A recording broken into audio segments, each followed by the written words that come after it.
के नेपालबाटै forex trading गरेर महिनाको 1 लाख भन्दा बढी कमाउन सकिन्छ त? आज यो भिडियोमा हामी यसै सम्बन्धित विषयमा चर्चा गर्न जाँदैछौँ।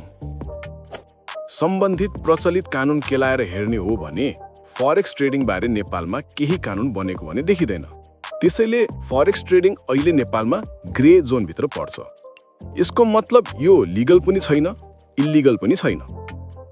तर डाइरेक्ट इन्टरनेशनल ब्रोकर मार्फत ट्रेडिङ गर्ने हो भने नेपाली पैसा बाहिर पठाउनु पर्ने हुन्छ, जुन वैधानिक बाटोबाट पठाउन सकिँदैन, र हामीले क्रिप्टोबाट पठाउनु पर्ने हुन्छ, जुन भने नेपालको कानुन विपरीत हुन जान्छ।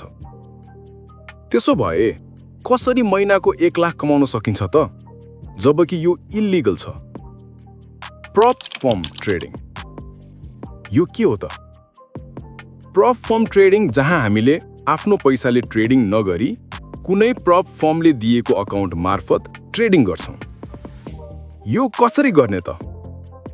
हामीले कुनै प्रप फर्म जस्तै FTMO, 5%ers, Alpha Capital Group, Funded Next, Funding Pips आदिबाट कुनै साइजको अकाउन्ट एक्जाम फी तिरेको जस्तै गरी फी तिरेर लिन्छौँ। त्यसपछि फेज 1 र फेज 2 मा दिएको अब्जेक्टिभ्स फर्मले राखेको रुल्स नतोडी पास गर्नुपर्ने हुन्छ, र त्यस पश्चात प्रप फर्मले हामीले कुन साइजको अकाउन्ट लिएको थियौँ त्यो साइजको फन्डेड अकाउन्ट दिन्छ, र त्यस फन्डेड अकाउन्टमा हामीले ट्रेडिङ गर्छौँ।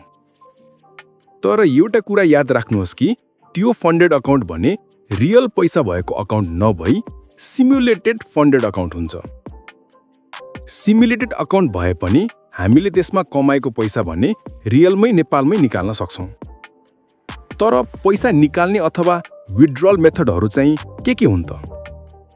प्राय प्रप फर्महरूले डाइरेक्ट ब्याङ्कमा पैसा पठाउन मिल्ने अप्सन दिएको हुन्छ।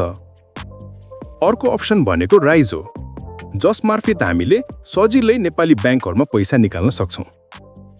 अर्को अप्सन भनेको क्रिप्टो हो, जुन हामी रिकमेन्ड गर्दैनौँ।